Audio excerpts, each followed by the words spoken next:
Greetings to our fellow Midwest Archives Conference attendees. My name is Sarah Buchanan, and I am an archival educator at the University of Missouri, where I advise our Society of American Archivists Student Chapter.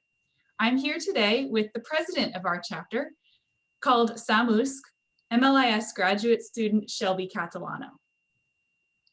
Hello, my name is Shelby Catalano, and I study archives at the University of Missouri. I also currently work full-time for the Library of Congress.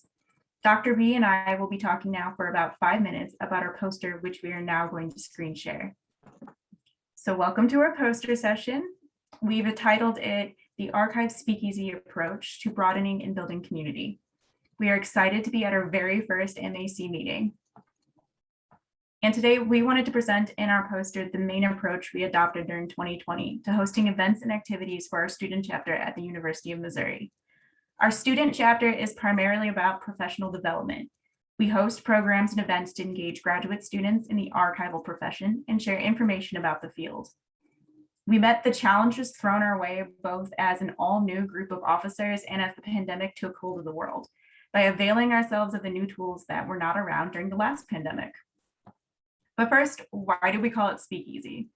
Speakeasies were establishments that largely ended along with Prohibition in 1933, but we felt it resonated with our modern times. It also literally meant to speak softly among your peers.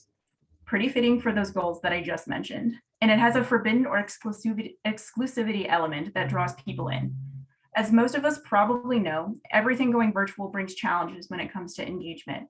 As leaders, we wanted to capture the intention of graduate students and felt speakeasies could facilitate conversation among our members by allowing them to speak freely. So let us now look together at our first section of the poster, students engaging students. Here we mentioned that one communication and outreach method that really worked best for the whole year was a monthly newsletter. Our back to school issue from August is presented here at the bottom. Each issue has a leadership highlight, a book or media recommendation, and then current events happening in the archives. We also promote that month's Speakeasy by sharing the link and the date. In the middle of the poster, you can see a snapshot from the Speakeasy in August, which we held with the university archivists at our campus. We are particularly grateful to all of our Speakeasy speakers because 2020 made demands on people's time in new ways. And that meant for us keeping track of a very long list of what we fondly refer to as our favorite flops. Of course, we would not be where we are today without a few flops and unrealized dreams, which can be both generative and useful. And those include door prizes, which require a budget, which sadly just kind of went MIA, and agreements from more external speakers that piqued our interest, much like we tried to get like NASA and the Archdiocese. Despite our written excitement, we did encounter silence from individuals unfamiliar or unable to share their time with us. So we just continued adapting. Even from today's hindsight perspective, we gained tremendous insights from our speakeasies on military archive for veterans, accounting activities, a glimpse into new maps, comics, and rare book collections at MU, and even our own trivia night, which lends to this visual theme in our poster today, as well as featured answers in the form of questions on archival science. So now here's Dr. B to wrap up our talk. Thank you. And as Shelby said, we took stock of our resources and put them to good use, starting, as things do sometimes, with our social media accounts and infusing them with new energy and content builders.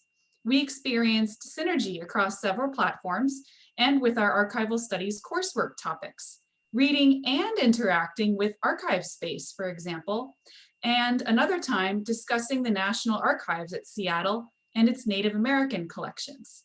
Those kinds of synergies kept us moving on our respective paths. Our final point today is about persistence and teamwork. At a time when the world's rug was pulled away in unpredictable ways, we leaned on each other's strengths, including with social media and diverse professional experiences, and pulled together cohesively and with broadened participation in our work. We are grateful for the time everyone committed to our collective growth, excited to develop and share ideas as a younger archival education program, and inspired to continue the conversation. Thank you, and we'll see you around MAC.